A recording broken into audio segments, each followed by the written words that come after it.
This human system in yoga, we look at it as 5 sheaths or 5 layers. 5 layers of body. In the yogic system, there is no such thing as mind, there is no such thing as anything. Everything is seen as body because we are looking at it as a technology for transformation.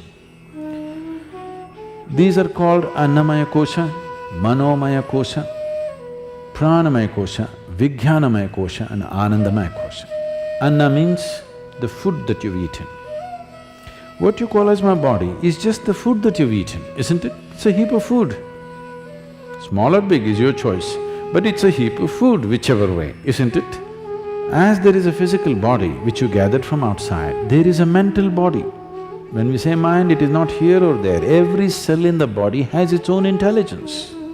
Every cell in the body has its own memory, isn't it? So there is a body of mind. So this is known as the mental body or Manomaya Kosha. So that is hardware, this is software. This hardware and software cannot do much unless you plug it into quality power. So the third layer of the body is called Pranamaya Kosha or the energy body. These three are physical in nature. The next layer of the body is a transitory body, which is known as the Vijnanamaya Kosha. It is a transitory body.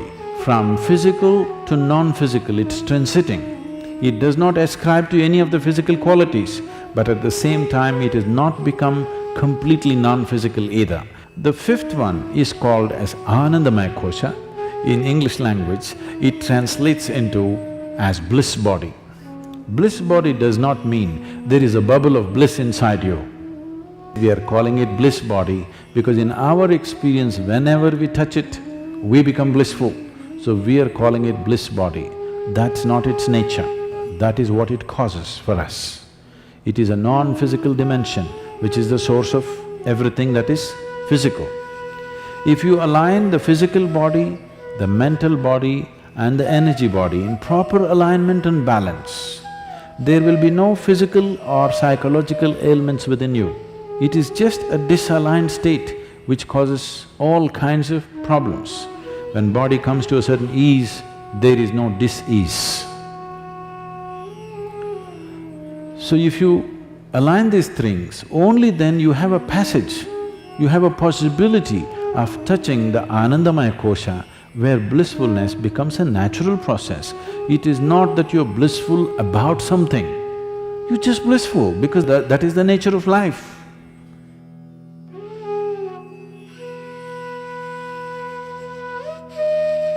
To create health for yourself, there are 3 fundamentals that you need to take care of: food, activity and rest. When it comes to food, one of the most important things that you must be conscious of is, on a certain day when you eat a certain type of food, whatever you eat, you must consciously notice how quickly does it digest and become a part of yourself. Any food that you eat, if it lasts over 3 hours, that means you've eaten bad food and that is something to be either avoided or reduced in quantity. If food moves out of your stomach bag within 3 hours, this means you're eating something that your system can handle efficiently. It may not be the best food, but your system is able to handle it. And between one meal and the next meal, if you create a clear gap of 5 to 6 hours, and in between if there is no other ingestion, you will see the cleansing process in the system on the cellular level, cleansing will happen. This cleansing on the cellular level is most important and significant for a healthful life. So between meals there must be at least 5 to 6 hours of space. If you're over 30 years of age, 2 meals a day, 2 good meals a day will suffice. One in the morning and one in the evening. After the evening meal, before you go to bed, there must be a minimum of 3 hours, and if there is a certain amount of physical activity, not necessarily very heavy or strenuous activity, just simple walking or maybe a dance or something like this, create something for yourself where about at least 20 to 30 minutes there is some physical activity after the evening meal.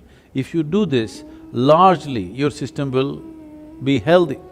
If one goes to bed with food still inside the stomach bag, a certain level of inertia is generated in the system. This inertia, physiologically, it's like accelerating towards death. Death is ultimate inertia, and if you go to bed with stomach full, one thing is it generates inertia, another dimension is the stomach bag is full means it will create pressure on other organs in the abdomen region. This will also lead to various kinds of health issues. It's very important when you go to bed, again, food has moved out of the stomach bag, that the bag is not heavy to put pressure on. As you sleep in different postures, it should not be putting pressure on the rest of the organs. When it comes to activity, in this brief time, I don't want to give you an exercise regimen. The simple thing that we need to understand is, our body is capable of bending forward, bending backward and twisting sideways on either side. This much activity must happen, whatever we do, in whatever form. If you do classical Hatha Yoga, that is the best way to do it, scientific way of doing it. If that is not yet in your life, you must somehow make sure every day you bend forward, backward and twist both ways and squat, so that stretching of the spinal column will happen. This much activity is a must for everybody on a daily basis if we want to keep the entire system in a healthful state, particularly your neurological system, which will be an issue as one ages. The volume of rest that an individual needs is determined by various factors. One important factor is the type and the volume of food that one consumes. When I say the type of food, you must experiment with foods and see what type of foods cause maximum heaviness within you, what type of foods will leave you light and agile. If you make sure at least 40% of your diet is fresh vegetables and fruits, you will see the lightness in the body will come, because what the body needs is restfulness, not necessarily sleep. Most people understand that sleep is the only way to rest. No. As you sit and stand, you can either be restful or in a state of agitation or in a state of inertia. If you are in a lively state of restfulness, moment to moment in your life, the volume of sleep you actually require will come down. The lubricating fluids in your joints tend to settle down and are not in circulation. So when you wake up, body is demanding, you first lubricate your joints. Directional movement is a simple way of doing this.